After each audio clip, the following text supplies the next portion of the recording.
एक आम आदमी म्यूचुअल फंड में इन्वेस्ट करता है और उसके बाद अपने पोर्टफोलियो को जंगल बना लेता है। अपने पोर्टफोलियो के बारे में उसको ज़्यादा बात पता भी नहीं होती है। लेकिन अगर आप थोड़े से स्मार्ट बनना चाहते हैं और आप अपने म्यूचुअल फंड पोर्टफोलियो के बारे में इनसाइट्स जानना चाहते हैं, आपका कौन सा फंड काम कर रहा है, कौन सा फंड काम नहीं कर रहा है, आपको गलत सिलेक्शन की वजह से कितने लॉसेज हो रहे हैं, तो ये सब काम आप लोग कर सकते हैं एक सिंपल सी ऐप के थ्रू जिसका नाम है power up money app. Download करें, पोर्टफोलियो इंपोर्ट करें, ज़बरदस्त इनसाइट्स मिलेगी, डिसीजन मेकिंग में आपको बहुत ज़्यादा बेनिफिट होगा। Power up money app app store और आप लोगों के लिए प्ले स्टोर पे अवेलेबल है। जय हिंद दोस्तों, मेरा नाम है नीरज और आप देख रहे हैं द मनी पॉडकास्ट। आज हम लोग चर्चा करने वाले हैं किसके ऊपर? गोल्ड के ऊपर। एक ही दिन में क्यों गोल्ड ईटीएफ में आपको देखने को मिला है 6.2% का राइज। गोल्ड ईटीएफ की बात कर रहा हूं मैं। प्रधानमंत्री जी आते हैं और एक स्टेटमेंट देते हैं कि गोल्ड मत खरीदो, और एक दिन बाद क्या होता है कि गोल्ड पे इंपोर्ट ड्यूटी डबल से भी जो है वो ज़्यादा हो जाती है, और उसके बाद आपको ये प्राइस में चेंजेस देखने को मिलते हैं। अब इंपॉर्टेंट ये जानना है कि भाई ये सब क्यों हो रहा है, और उससे भी ज़्यादा इंपॉर्टेंट ये है कि इन चीज़ों का इम्पैक्ट आपकी जो गोल्ड की इन्वेस्टमेंट है, जैसे कि ईटीएफ, जैसे कि आपके एसजीबी सॉवरेन गोल्ड बॉन्ड जिन्हें आप लोगों ने बहुत सारा खरीद के रखा हुआ है, और जो आपकी ज्वेलरी है, इनके ऊपर इसका क्या इम्पैक्ट आने वाला है।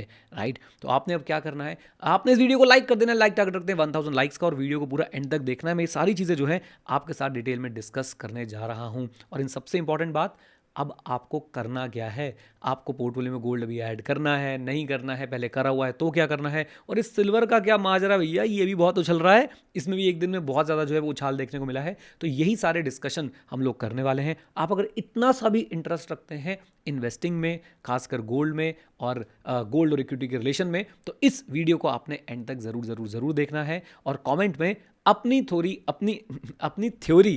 कमेंट्स में अपनी थ्योरी और अपनी बातें जो आप गोल्ड को लेके सोचते हैं, आपकी जो इन्वेस्टमेंट फिलॉसफी है गोल्ड को लेके, वो आपने ज़रूर ज़रूर ज़रूर जो है मुझे बतानी है और शेयर करनी है। चलिए वीडियो को जल्दी से हम लोग शुरू करते हैं।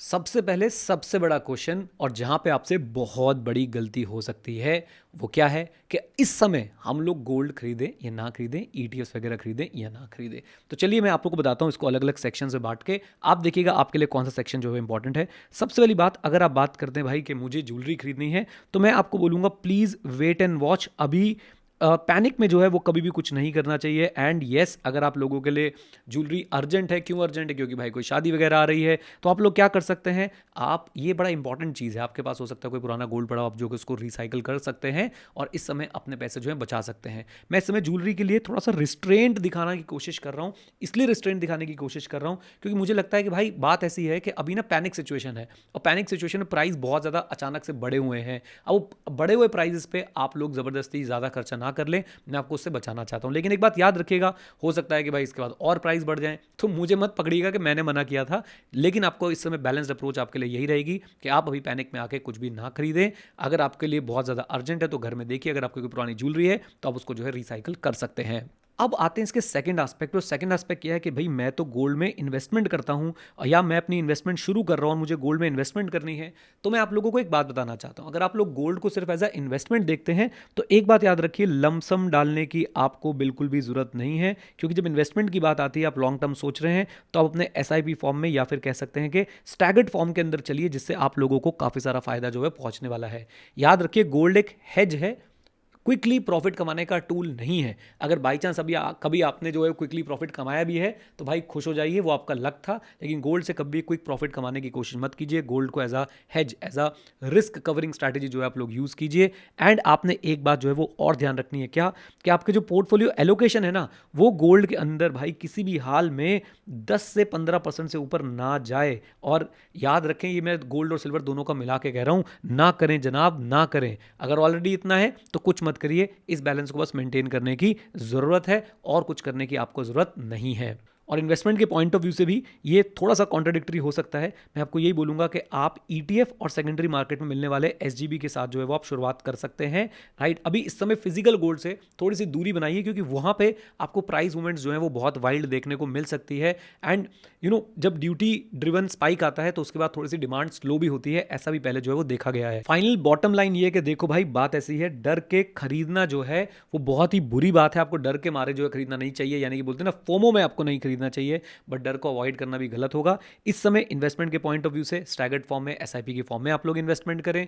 ज्वेलरी के लिए मैंने बताया भाई बहुत अर्जेंट है, तो कोशिश करें ओल्ड गोल्ड को अगर आप रिसाइकिल कर सकते हैं, और अगर फिर भी खरीदना पड़ रहा है तो बैलेंस होकर खरीदिए। ऐसा ना हो कि ऑल आउट बिल्कुल मत जाइए, लमसम इन्वेस्टमेंट इस समय बिल्कुल मत कीजिए। ये तो हो गई गोल्ड में इन्वेस्टमेंट की बात। अब मैं आपको बताता हूं एक और गोल्ड इन्वेस्टमेंट की बात, और वो क्या है। आप अगर अपने ऊपर इन्वेस्ट करें और आप सीख लें कि कैसे आप लोग जो है वो म्यूचुअल फंड सिलेक्ट कर सकते हैं, कैसे अपने म्यूचुअल फंड का पोर्टफोलियो बना सकते हैं जिसमें आप लोग जो है गोल्ड को म्यूचुअल फंड के थ्रू खरीद सकते हैं, तो आप लोगों को क्या करना है, आपको अपने ऊपर इन्वेस्ट करना। और अपने ऊपर इन्वेस्ट आपने कैसे करना है, हमारी वेबसाइट है www.learn.club, और वहां पर मैंने आप लोगों के लिए एक स्पेशल कोड बनवा दिया है। सिर्फ 3 से 4 दिन के लिए हम लोग उसको वैलिड रखने वाले हैं। प्लीज सिर्फ 3 से 4 दिन के लिए उसको वैलिड रखने वाले हैं, जिसमें 30% ऑफ मिलेगा आपको जब आप कोड यूज करते हैं गोल्ड 30। वहां पे आपको 2 कोर्सेज देखने को मिलेंगे। नंबर 1 म्यूचुअल फंड की, एक हमारे पास बहुत जबरदस्त जो है वो कम्युनिटी बनी हुई है, आप उसमें अपने आप को एनरोल कर सकते हैं। और दूसरा है become your own financial planner, वो थोड़ा सा कॉस्टली है, उसको भी आप लोग देख सकते हैं। अगर आपको उसकी जरूरत है तो उसके अंदर भी आप लोग आ सकते हैं। चलिए वापस चलते हैं अपनी वीडियो के अंदर और देखते हैं बाकी एस्पेक्ट्स पे जरा चर्चा कर लेते हैं, हमारे गोल्ड को लेके क्या क्या हो रहा है। अभी रिसेंटली आप लोगों ने एक न्यूज सुनी होगी कि मोदी जी ने जो है आप लोगों से 7 तरह की अपील करी है, जिसमें से एक है कि भैया गोल्ड मत खरीदो। यस, उन्होंने फॉरेन ट्रैवल के लिए भी मना किया है। अब इसके पीछे की असली सोच क्या, असली प्रॉब्लम क्या है। जब जब आप गोल्ड खरीदते हैं, याद रखिए हमारे फॉरेन एक्सचेंज के रिजर्व्स पे जो है इंपैक्ट आता है। गोल्ड जो वो इंडिया में माइन नहीं होता, लगभग पूरा का पूरा गोल्ड जो क्या हो रहा है, इंपोर्ट करना पड़ता है। हर बार जब भी आप कोई ज्वेलरी खरीदते हैं तो याद रखिए इंडिया को डॉलर्स जो है वो खर्च करने पड़ जाते हैं। अब जरा इसी बात की हम लोग डिटेल में चलते हैं और आपको दिखाते हैं हो क्या रहा है। अगर मैं फाइनेंशियल ईयर 2026 की बात करूं तो इंडिया के जो गोल्ड इंपोर्ट्स थे वो हैं 72 बिलियन डॉलर्स के। यस, आपने सही सुना, 72 बिलियन डॉलर। अभी 72 बिलियन डॉलर कितना होता है, आपके रेडी रेफरेंस के लिए बता दूं कि 1 बिलियन डॉलर में 9,000 करोड़, 9 से 10,000 करोड़ रुपए के बीच में जो है वो आते हैं। तो 72 बिलियन डॉलर का आप लोग देख रहे हैं कि हमारा इंपोर्ट का बिल था, और ये ऑल टाइम हाई पे पहुंच चुका है। गोल्ड और सिल्वर मिला के, if I am not wrong, India के इंपोर्ट्स का लगभग 11% है। अब यहां पे एक एंगल और जुड़ जाता है, अभी तक मोदी जी ने क्यों नहीं बोला था, ईरान का वॉर एंगल। यूएस और ईरान के बीच में आपको पता है क्या चल रहा है, स्टेट ऑफ हॉर्मुज के बारे में आप लोग समझते हैं। वो प्रैक्टिकली इस समय जो है बंद हो चुका है, जिसके थ्रू इंडिया का 50% से भी ज्यादा क्रूड ऑयल जो है वो आता है। ब्रेंट क्रूड का प्राइस मैं आप लोगों को बार बार बताता रहता हूं, $160, $120 तक if I am not wrong touch करके जो है वो आ चुका है। अभी 107 के आसपास चल रहा होगा, और आप जैसे मैंने बोला अप्रैल एंड में ये लगभग $126 भी जो है टच कर चुका था। अब आप ये सोचिए कि इन सब का इंपैक्ट इंडिया के फॉरेक्स रिजर्व पे जो है वो क्या आ रहा है। इंडिया के फॉरेक्स रिजर्व जो है वो 728 बिलियन से रिड्यूस होकर $690 बिलियन पे आ गए, और ऐसा हुआ सिर्फ 10 हफ्तों पे। जितना भी डेटा मैं बता रहा हूं आप लोग प्लीज चेक करके मुझे भी कंफर्म कर दीजिएगा। अब ये सोच के देखिए कि 10 हफ्तों के अंदर इतनी जबरदस्त गिरावट जो है हमें देखने को मिली है। अब मुद्दा यह है कंट्रोल, व्हाट इज कंट्रोलेबल।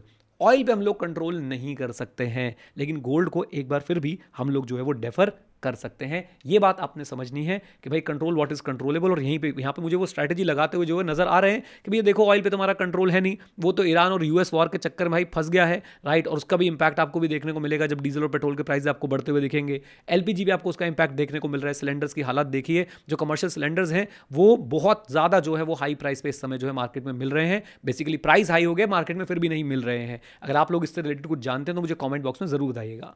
एक बात मैं आपको यहाँ पे और बता दूं, आप बोलोगे कि हमें तो मना कर दिया मोदी जी ने, लेकिन आरबीआई तो भाई साहब गोल्ड पे गोल्ड बाय करता जा रहा था।